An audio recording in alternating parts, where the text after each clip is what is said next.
Guys, welcome to Robin Hood Diaries tonight. Drag. This is, as I said in the promos, about drag, but this is not going to be the drag show that perhaps you expected to see tonight. And it ain't a drag show anyway, so in the traditional sense, but it is a story about drag. I'm not going to go back to Elizabethan times, the history of drag. I am talking about my drag and the drag of those around me that weren't looking like Fellini characters, which many of them were. I was not out to be a passable drag queen. I was out to make a statement and to work out a lot of stuff for me. Let's dive in. Okay, drag history for me. My mother was the strongest of the strongest krakens there was out there in terms of females. Maybe there were a few more within the county, but my mother was a ball buster. She was extremely attractive and beyond polite. You know, she was born and raised in Western Europe, and not that that makes her any better, but she had an air, and she had a power behind that air, and behind that power was more power. She would walk up to a couple of folks if she was pissed off and gently, politely give them some hushed tones, walk away, and they would die never forgetting what she said. So that was my context growing up as far as strong women. I identified with strong women as ball busters. I identified with them as chic. I identified with them as strong. I identified with them as intuitive and oftentimes smarter in their own special way. No offense, guys. Drag, as an offshoot, really for many of us, is women who started drag, women who were in drag, women whose aesthetic was drag. Drag, at least some, okay, I'm gonna preface all this by some, not all, okay, because I'm obviously not talking about all drag queens or all drag. Take the 7-Year Itch, okay, we'll just leave it there with that example. Marilyn Monroe in the 7-Year Itch. You go watch that film and you tell me that she is not embodying drag, okay? So Marilyn's performance, you know, so in large part in other areas, but it's most pronounced for me in the 7-Year Itch. That is drag. Marilyn was playing a drag queen, okay? Drag queen is oftentimes a hyper-realistic interpretation of the female, of women. Okay, women are the original drag queens, obviously. Then folks like, in certain areas, Marilyn Monroe sensationalized this drag persona. Okay, her aesthetic was drag. The way she talked, the way she moved, the jelly inside of her being, her body, her everything was drag aesthetic for some of us. So, just a good example. Women have cornered the market on drag in the weirdest kind of way. So I have this context of strong women. I can show you pictures. Oh my God, my mother. Fashion plate, of course, ran Saks for 10 years in the 60s. Strong, you know, she came from nothing. Tiny village in Ireland. Chosen lady. That's what they did then. If there was more than one woman, they chose one to be the lady and then kind of pushed her out in the world, you know. So, that's my context, that's my growing up, and so this led into proclivities. As a youngster, I would put on my mom's heels. I didn't identify as trans. Not that that has anything to do with it, but it never felt trans-like to my brain. I wanted her heels, I wanted her hats. There was a period of time when I had a secret box that she knew about that had a couple of dresses in it, just schmatas. They're nothing fancy, but I wanted to put them on. So it was like this terribly uncomfortable thing, but kind of allowing it because she was torn between being this Irish woman and this progressive woman. Not that the Irish aren't progressive. So these proclivities progressed and then arrested. only in the sense that I wasn't dressing up, but I was very girly boy, not effeminate, but long hair and lanky and girly kind of, and into disco and like dolls and more dolls and all that. Of course, grew into a different person that you all know in different stages. And so, my first need to do drag after this dormancy of not having any drag affect for good God, young, 12, whatever, until this time. This was 1990. My partner, second partner, who was dying of AIDS, we needed money. We had to pay the rent. I again was in a predicament of not having, like with phone sex, not having money, and I didn't know what to do. So I auditioned for a club in Studio City, California called the Queen Mary. It's an institution. It was. It's since, oh good God, late 50s, early 60s, all the way through whenever. Closed, I don't know, 10 years ago, whatever. I auditioned there. I did full drag. I went out as Anne Margaret. I got the red wig. I had a black sequin gown, everything. I actually did rehearsals for the audition with Barbara Sharma, who was a very good friend of mine. Bob Fosse's dancer on Broadway, co-star in Laugh-In. Did a routine, fabulous routine. Johnny at home, sick, with me pulling up, pantyhose, and got there, nailed it. They said, okay, as long as you can do Joan Rivers and whatever, you can have it, because we need a Joan Rivers. Well, I am not Joan Rivers, so I backed out, chickened out for a lot of reasons. So, boom, done with that. Again, drag dormant. Then, of course, Tim, John, all that happens, and then I am wild in the streets again, like I was 14, kinda. And then I just rediscovered drag. Okay, I'm out single, all alone. I get friends. I escort wild, crazy drag queens to parties. And guess what? One day I show up at my friends and said, we're going out, but I have a surprise for you. And I showed up in full drag.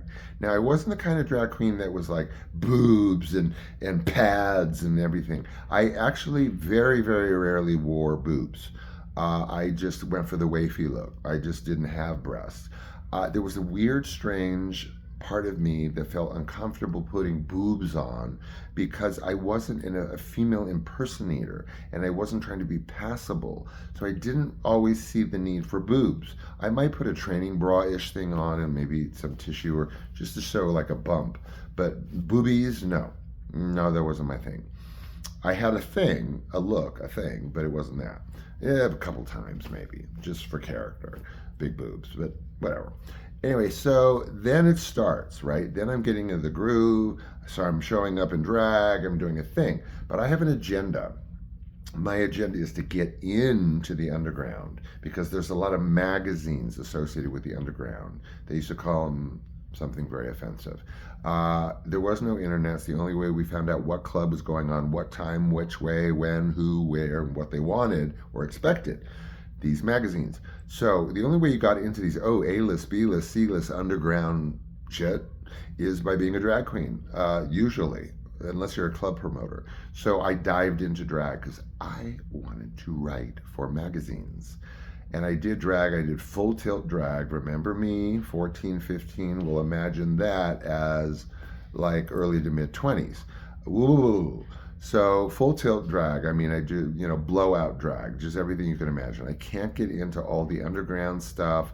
I'll make that another show where I met Grace Jones. She complimented me on how I looked, and I would go to parties, and I had brushes with celebrities in drag and clubs, and I was always free at clubs, straight clubs. Now we'll get into that real quick. Flying ahead of a mile-long line, not paying because it was a straight club. So anyway, I did the drag just like every other drag queen went to drag strip and all the drag clubs and what have you. But I had, aside from actually then getting articles, skip, to within this drag persona, they started asking me to do little film reviews, little this, little that. Long story short, 2 years later, I have a full 2-page column in the fourth magazine that I wrote for. Boom, boom, drag, kind of done with drag, drag, drag. But there was another part of me, I guess, that was kind of working out his own drag issues. This was not the drag queen that was running around wanting to write for magazines. This was a different kind of drag. This was a risky drag. This was a dangerous drag. This was a wild drag, and this was a solitary drag. I would go out and do this by myself.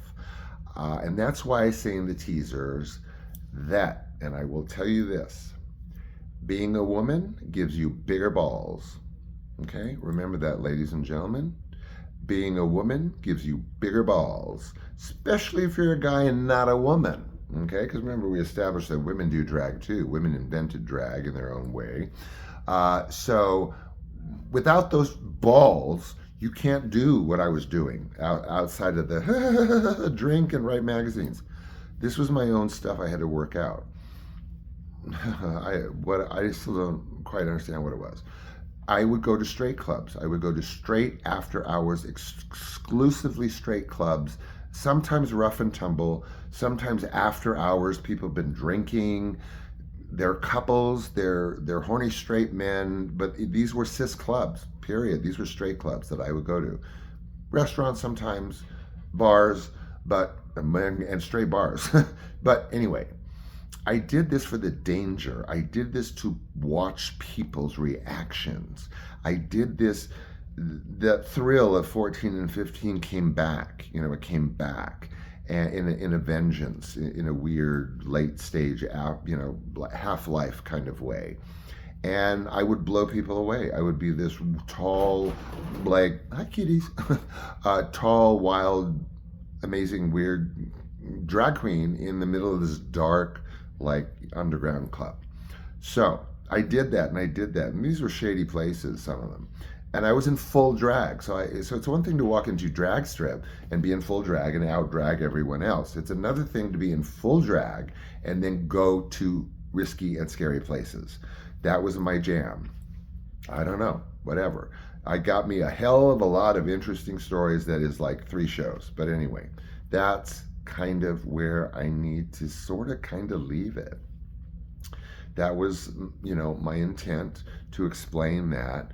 And I'm telling you, man, you got to have big balls to walk into some shady, dangerous, straight club in full drag. I did full drag and full on drag, not like the Vegas drag, but just wild, interesting drag. Heels, boots. I was 6'4", hair everywhere. Makeup. If I missed an eye, everything comes off, and I spend another hour on that eye. Y'all know what I'm talking about, girls. Anyway, so that's that, and I gave the drag persona as typified by Marilyn Monroe in 7-Year Itch. For Some of Us is where we sucked that out of the Jane Mansfields. This was a drag aesthetic. So it got me what I wanted. I worked it out with those shady encounters. I worked it out with wild and crazy celebrity brushes and all kinds of fun stuff. But there was another reason. And in conclusion, that reason that I kind of didn't even know was a reason was that writing that I did for those magazines segued into other forms of writing, which segued into my ability to work on a deadline.